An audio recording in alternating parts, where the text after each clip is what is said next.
Hey there guys, welcome back to the channel.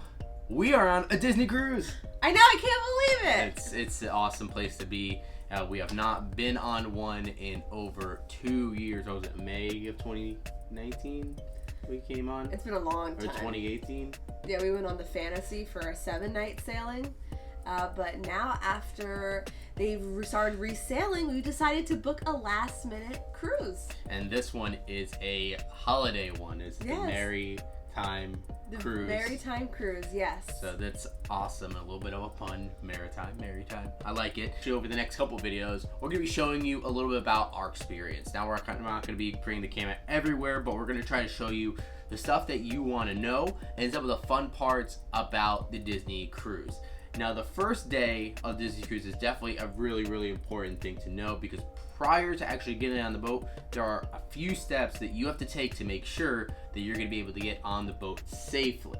Absolutely. So a lot of it happens before you even arrive. So not only do you have to check in through the Disney Cruise Line website, so uploading your passport, making sure that everyone's information is correct before sailing, but you have to also put your vaccination card, and if you're traveling with little ones, their test results on the Safe Passage website. So all of that needs to be done before you get to the port. So making sure you get that done before you actually even see the port or the cruise. And I believe it's 30 days before is when you can start uploading your passport information, and then 14 days before is when you can put your vaccination status up on, or that negative test result up on. Absolutely. But then of course, when you do get to the port, if you're driving in, it's a pretty smooth process at this point. So you're able to drive up to Port Canaveral, and when you come up, you're actually going to check in curbside with one of the Disney cast members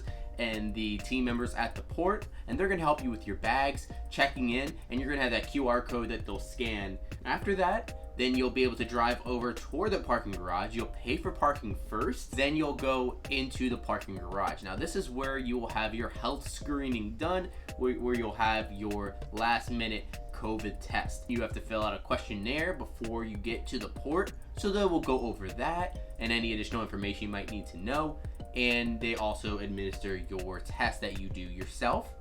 After that, they said it takes about 30 minutes to an hour for your test results to come back. In the meantime, you hang out in the parking garage and you wait for that okay. Once you get an email or you go on the Safe Passage website, it's going to update telling you if you are cleared to sail or if you are not cleared to sail. Of course, we were cleared to sail, so after that, we were able to come onto the ship and walk across the street to get over to the security deck. If you are not driving a vehicle, but you're coming from the airport or a Disney resort, you're taking a transportation there, not your own vehicle or a rental vehicle, you will come in through tents. So you'll check in your luggage, and then you'll be directed towards the health screening tents, where you'll wait there for your test results rather in your vehicle. And then once you're clear to sail, you'll go through the port, and you'll still check in with the cast member that's there, but it's a much faster process. So they just scan the QR code that you do have from Disney Cruise Line, and then they will direct you to security. Again, you could also still bring the alcohol with you. That means 1 bottle of wine per passenger that's over the age of 21, or a 6-pack of beer per passenger. Once you get through that security, you no longer need to wait in that really long line to check in to get those keys. Instead, you could wait until your boarding group is called, and then you'll go through those gorgeous Mickey ears. But since now there was a Christmas cruise, they have a gorgeous Christmas tree, and then the same thing as the other cruises, they'll have the backdrop to take your photo. But instead of it being past the Mickey ears, it will be on the side. And one of the coolest parts of boarding a Disney cruise is going to be the grand welcome into the atrium, where all the cast members are lined up and they welcome you as you walk in, and everyone's cheering for you. It gets you really excited and really happy to be on the ship. It's a great way to kick off your vacation. If you sailed to Disney before, you know that they have a welcome party up on the top deck. But for right now, they've taken that away. But instead, after you get greeted in the atrium, you'll wait at your designated circle for a little show that they have with Mickey and Minnie and with an entertainer cast member who will welcome you into the ship with a nice song and dance. It's very fast, but after that, they'll lead you into your muster drill.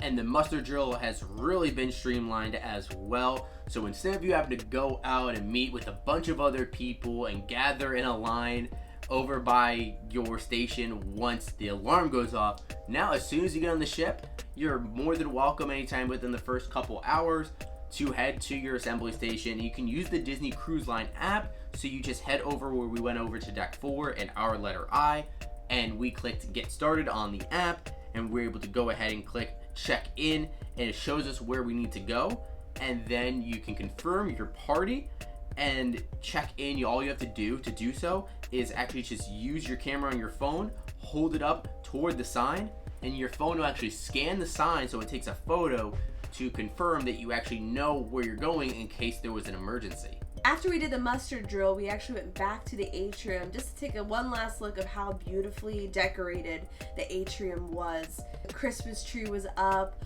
all the garland was up. It was a gorgeous, gorgeous sight. And a part of the new updated check-in process is that you now don't have to actually go in a line to get your room key. You can head straight to your room. So we came up to our room 9112. We saw that we had our keys sitting right at the door. So we were able to just have a little packet and rip open the packet and find our keys sitting right inside. And the cabin is definitely beautiful. We have a family-sized veranda, so a lot of space, especially around the couch area. The bed is definitely very comfortable. A lot of space throughout here, and I really like the design of the Disney Cruise Line cabins. And when we came in, they had some gifts for us as returning, as we are Silver and Gold Castaway Club members. So we got a little bag and some lanyards, and the veranda is definitely spacious. We can sit out there, and so you can leave the door open. You get that nice breeze from the ocean. Not only is the bed super comfy, but it does feel like home with a nice TV and a fridge. So we brought our beer with us, and we put it right in the fridge to enjoy later.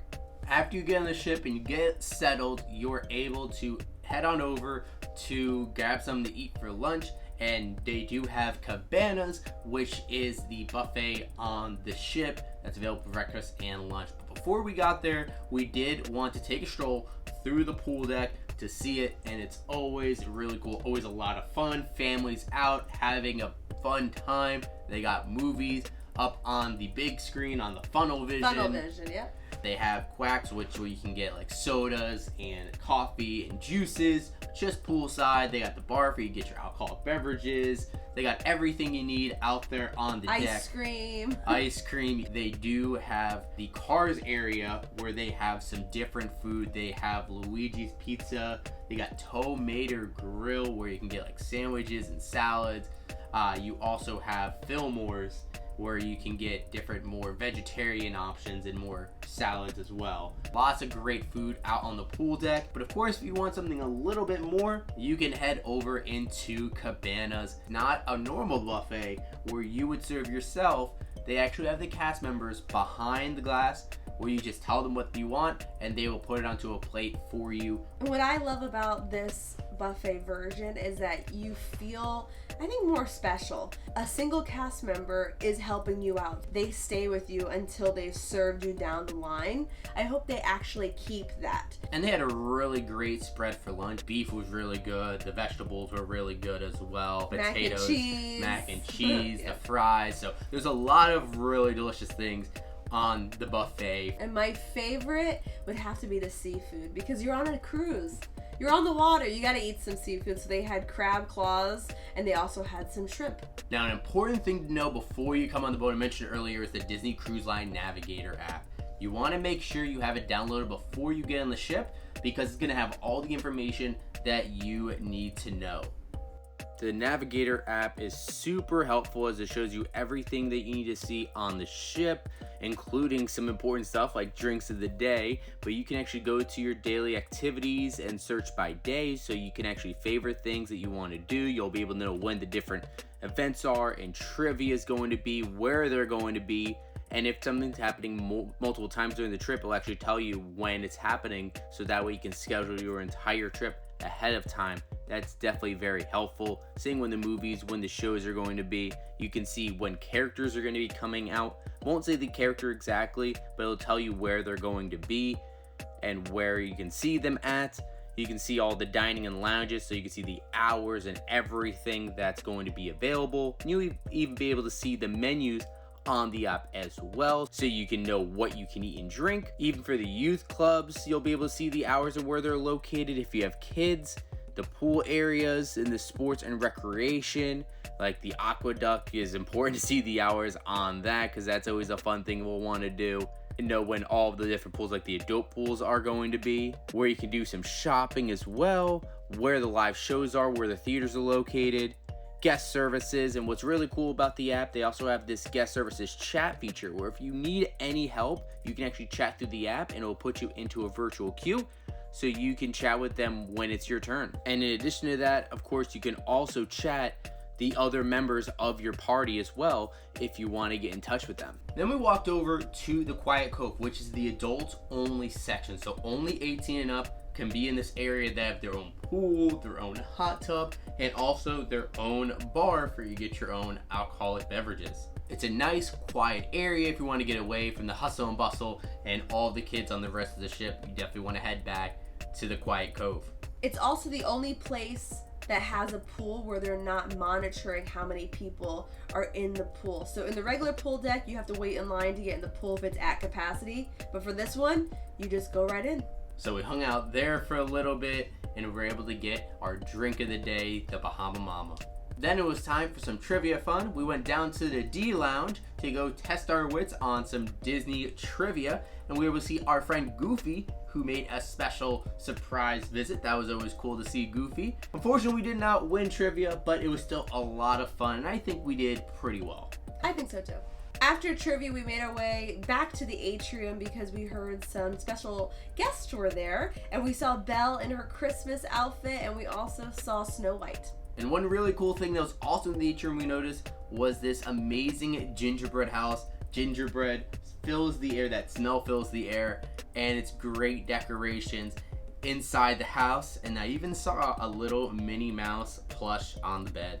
So right around the time where a lot of guests were going to dinner for the first seating, we went over to the district, and that's going to be the adult kind of clubs and lounge areas. So they have a few different lounges there where you can get some drinks and kind of just hang out. They have some adults only activities there, like some of the adults trivia in those areas as well.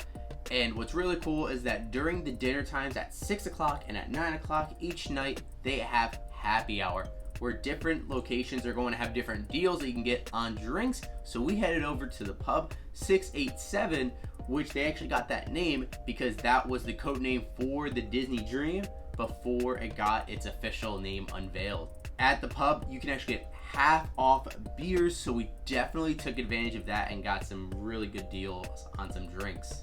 At regular price, it's about $7 for a pint of beer that's on tap there, but with the discount, it was about like $3, $3.50, which is actually fantastic. Well, one of the cool things about the pub, and our friend Denton there at the pub actually let us know, during happy hour, not only do you get that half off, but you can also use the Disney Cruise Line mug to double up on the deal. So this big mug is 24 ounces. You can actually use this during happy hour. You can actually refill this for only the price of a 16-ounce beer. So you're getting 8 more ounces pretty much for free, but you can actually use it during happy hour to still pay the price of half off the 16-ounce, but you're getting it filled up for 24 ounces. So that is an amazing deal if you have the Disney Cruise Line mug. Not only did they have happy hour at the 687 pub, but they also had it at Pink. But because of the restrictions on how many people could be in a room, it was at capacity by the time we get there. So after happy hour was over, Michaela went over and upstairs and she went to the Senses Spa. She got herself a pedicure. It was very, very well done. It's a little pricier than what would be on land. It was about $79. It was the fire and ice pedicure, but they used hot stones. They massaged you really well. So I think it was worth the price. But I hung out in the pub watching the beginning of a basketball game that they had on. So I hung out there, but then once she was done, it was time for our dinner. We were in the second seating at 8:25, and we went to the Animators Palette, which is probably our favorite regular restaurant there, not including the premium ones like Remy and Paolo. We were able to go into the Animators Palette. It's really cool how you get to walk in. They have drawings all throughout as you walk down the hallway, and then when you get into the dining room, it definitely lights up with lots of color, and it's such a fun experience. So on that Navigator app, it tells you what your dining rotation is, and it'll tell you what table you're at. So you're going to stick to that table number every single time. We had table 87 right in the middle of the dining room. Specifically in Animator's Palette, they have Crush swimming to each of the televisions. So Crush actually interacts with all of the guests throughout the dining room. So if you've ever been on Turtle Talk with Crush at Walt Disney World or Disneyland Resort, you understand the idea of it, but it's just really cool because he actually gets to speak with you. He asks you questions, and then he actually remembers your name and where you're from and everything a little bit later. He didn't get to come over to us specifically because we were in the middle, but it was still cool to see Crush swimming around and interacting and teaches how to swim and screaming dude and awesome. It's totally wild. It was actually so much fun being there at the Animators Palette. And it's so fun because a lot of the guests have never been on the cruise because Crush asked who was new cruisers, and a lot of people screamed out and like raised their hands. And when Crush talked to individual people, they were like shocked that they were actually interacting with Crush and not just Crush talking at them. It's magic. And the food at Animators Palette was amazing. It was an awesome meal.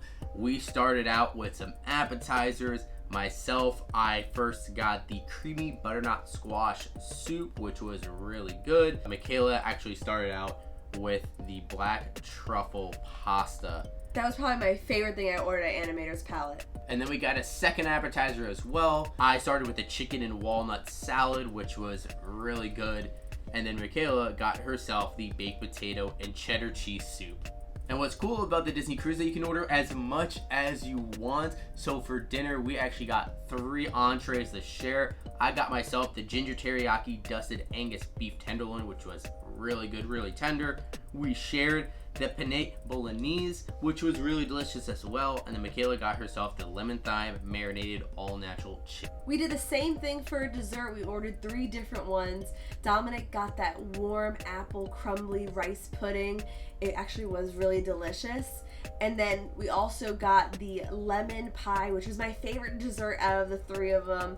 And then one of the popular ones in the dining room was that cookies and cream sundae. After getting stuffed at dinner, we were walking through the atrium and we saw Mickey and Minnie were out greeting guests, and that's always fun to see. Then we took a quick pit stop back at the room because it was getting a little chilly. We wanted to change into some different clothes, and we saw that our friend Darren provides some turn-down service, and he gave us what we think is a penguin made out of those towels. Yeah, we think it's a penguin.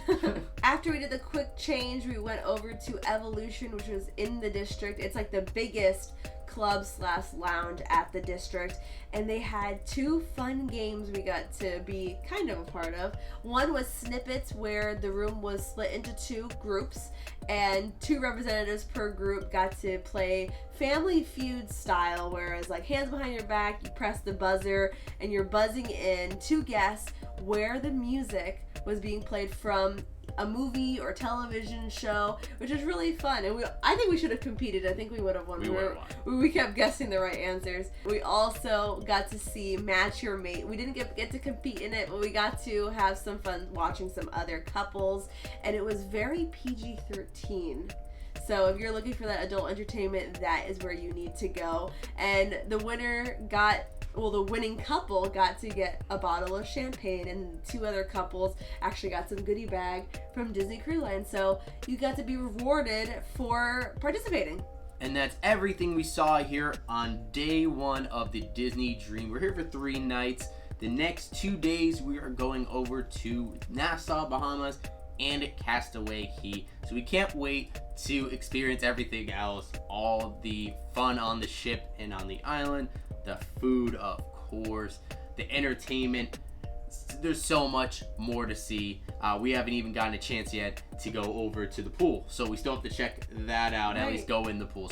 So much more to see. We're excited to bring you guys along and show you all the fun that you can have on a Disney cruise. Although things are a little bit different, you have to wear those facial coverings in those indoor areas, a few different precautions in place. You can't quite get up close to the characters. It's still such an amazing time, and the service is impeccable. So it definitely puts it far and above the rest of any other cruise line and really a lot of other vacations that you can have out there. So still really great vacation to go on. And what's really cool is that we were told when we were checking in that the ship is only filled to about 2,100 and about 4,000 fit on the ship before COVID. So that is a big cut. That's like a little more than half.